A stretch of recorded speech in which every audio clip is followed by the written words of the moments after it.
동교동계 좌장인 권노갑 상임고문이 오늘 오전 기자회견을 열고 더불어민주당 탈당을 선언했습니다.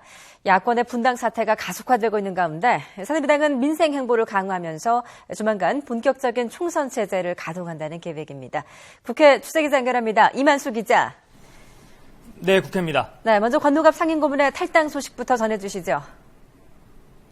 네, 고 김대중 전 대통령의 측근 그룹인 동교동계 좌장 권노갑 상임고문이 오늘 오전에 국회 정론관에서 기자회견을 열고 더불어민주당 탈당을 선언했습니다. 권 상임고문은 문재인 대표를 겨냥해서 당 지도부에 꽉 막힌 폐쇄된 운영 방식과 배타성은 이른바 친노 패권이란 말로 구겨진 지 오래되었다고 비판했습니다. 이어 제대로 된 야당을 부활시키고 정권 교체를 성공시키기 위해 미력 하나마 혼신의 힘을 보태겠다고 강조했는데요. 권 고문의 탈당 기자회견 내용 일부를 들어보시죠.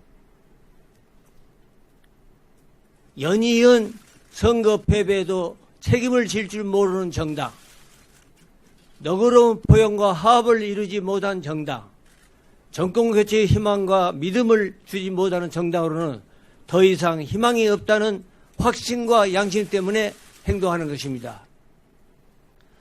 권 고문은 탈당 후 곧바로 안철수 신당에 합류하지는 않고요. 한동안 제3지대에서 야권 통합을 위한 역할을 할 것으로 전해졌습니다.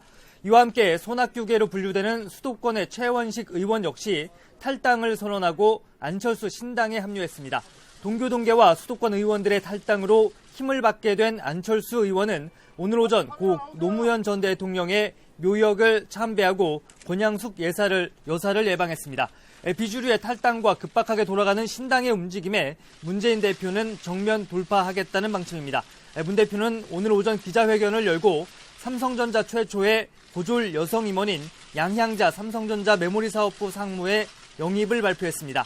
광주 출신인 양상무는 오는 4월 총선에서 광주 지역에 출마할 것으로 알려졌는데요. 권노갑 상임고문의 탈당에 대한 맞대응으로도 읽히고 있습니다. 네, 새누리당도 공천 룰을 확정지었는데 향후 일정이 어떻게 됩니까? 네, 어제 최고위원회의를 거쳐서 공천 룰을 확정지은 새누리당은 조만간 공천관리위원회를 발족한다는 방침입니다. 공천관리위원회에서 일부 혼선을 빚고 있는 공천 룰을 다시 가다듬고 본격적인 총선 체제로 전환하겠다는 건데요. 이와 함께 새누리당은 야권의 분열에 대한 대응으로 민생 행보도 부쩍 강화하고 있습니다. 오늘 오전에는 경제상황점검 TF 10차 회의를 소집해서 북한의 핵실험 등 대외 악재들이 우리 경제에 미치는 영향을 점검하고 관계 당국에 철저한 대응을 주문했습니다. 또 오늘 오후에는 수화물 처리 시스템 장애를 빚은 인천공항을 방문해 재발 방지 대책을 모색합니다. 이와 함께 정책위원회 산하에 아동학대 근절을 위한 아동폭력조사위원회를 구성해 본격적인 활동에 들어갈 계획입니다.